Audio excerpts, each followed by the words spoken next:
Namaste and welcome to Point Blank Unplugged with Aditi. And today we will be talking about the political climate of Bihar.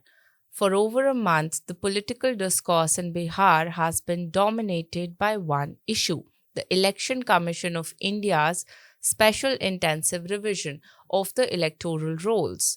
While the opposition has been on a campaign, a vote Adhikar Yatra, to paint this as a conspiracy to disenfranchise millions, it is crucial to step back and look at the facts. The narrative being built is one of deceit and a deliberate attempt to mislead the public, creating a sense of panic and mistrust. Let us begin with the premise. The Election Commission is a constitutional body entrusted with the sacred duty of conducting free and fair elections.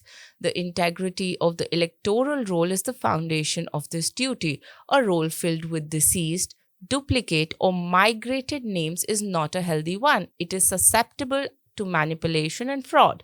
The SIR exercise is a long standing, globally recognized method to ensure clean voter list. The ECI's decision to conduct this revision in Bihar is not an arbitrary act. It is a necessary one, aimed at correcting the irregularities that the opposition itself has complained about in the past. The opposition's primary allegation is that the SIR is a backdoor attempt to implement the NRC. This is a false and dangerous equivalence. The NRC is a process to identify Indian citizens, a task that falls under the purview of the central government. The SIR, on the other hand, is a process to identify eligible voters. The ECI's mandate to ensure that the Indian citizens above the age of 18 are the only ones on the voter list. The two processes are fundamentally different, and to conflate them is a deliberate act of political fear mongering. The Supreme Court itself has recently sided with the ECI, noting that the poll panel has the exclusive domain to decide when and how to conduct a revision. Let us look at the numbers being thrown around.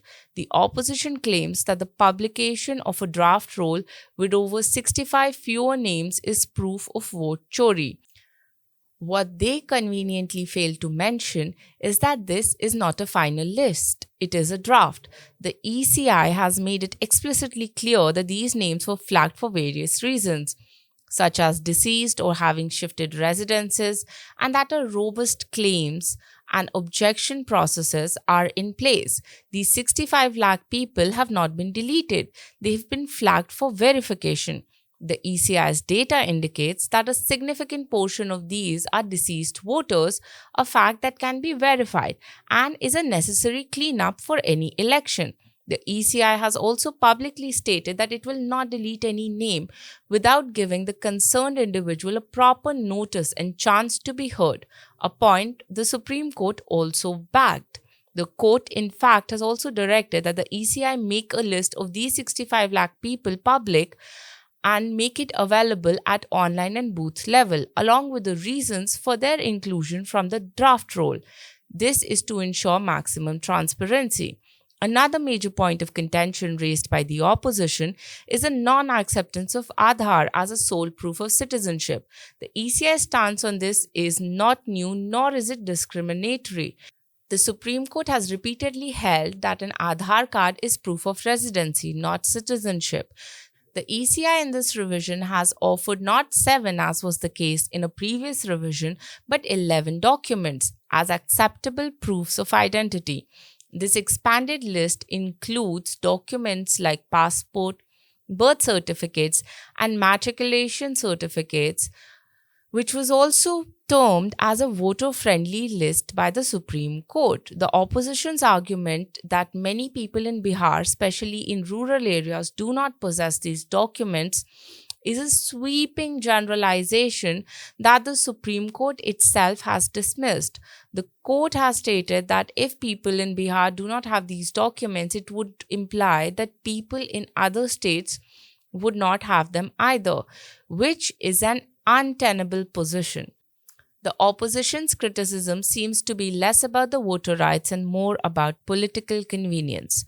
The ECI has consistently urged political parties to participate in this revision process to help their workers and supporters get their documents in order. Instead, the opposition has chosen to protest and accuse rather than cooperate and verify. A clean electoral roll is in the interest of every political party that believes in democracy. The opposition's resistance to this process and their attempts to undermine the credibility of a constitutional body like the ECI not only serves to raise questions about their own intentions but also what they plan on doing in the elections.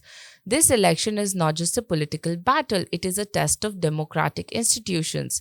The ECI has a clear mandate and a well defined process to ensure a fair poll. The opposition has a right to criticize, but it also has a responsibility not to mislead the public.